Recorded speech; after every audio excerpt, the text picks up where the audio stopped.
confiscation of a people that never fought against you, but whose arms you have borne, and in which you have been victorious, and this upon premeditation and in cool blood. I should have thought to be against any example in human nature,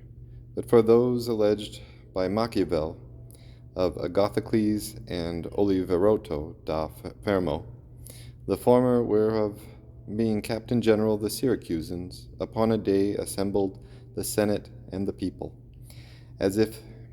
he had something to communicate to them, when at a sign given he cut the senators in pieces to a man, and all the richest of the people, by which means he came to be king.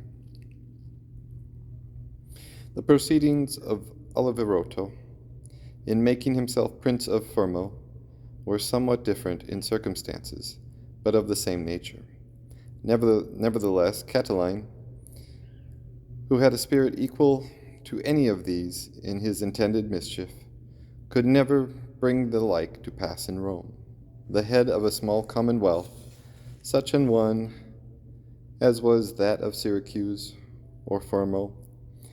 is easily brought on unto the block, but that a populous nation, such as Rome, had not such an one, was the grief of Nero. If Sulla or Caesar attained to be princes, it was by civil war, and such civil war as yielded rich spoils, there being a vast nobility to be confiscated, which also was the case in Oceana, when it yielded earth by earldoms and baronies to the Neustrian, for the plantation of his new potentates. Where a conqueror finds the riches of a land in the hands of a few, the forfeitures are easy, and amounts to vast advantage.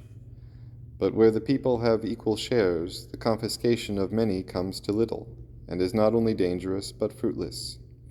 The Romans, in one of their defeats of the Volsci, found among the captives certain Tusculans,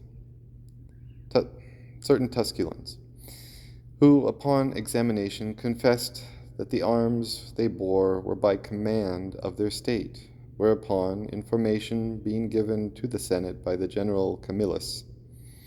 he was forthwith commanded to march against Tusculum, which, doing accordingly, he found the Tusculan fields full of husbandmen that stirred not otherwise from the plough, than to furnish his army with all kinds of accommodations and victuals.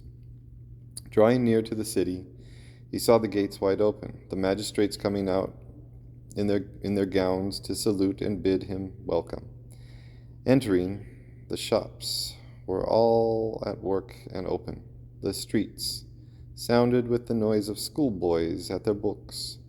There was no face of war, whereupon Camillus, causing the Senate to assemble, told them that though the art was understood, yet had they at length found out the true arms whereby the Romans were most undoubtedly to be conquered. For which cause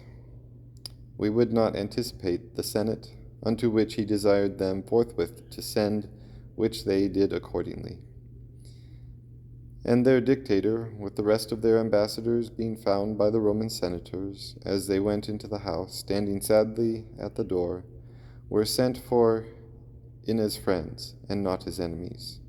Where the dictator, having said, if we have offended, the fault was not so great as is our penitence and your virtue, the Senate gave them peace forthwith, and soon after made the Tusculans citizens of Rome.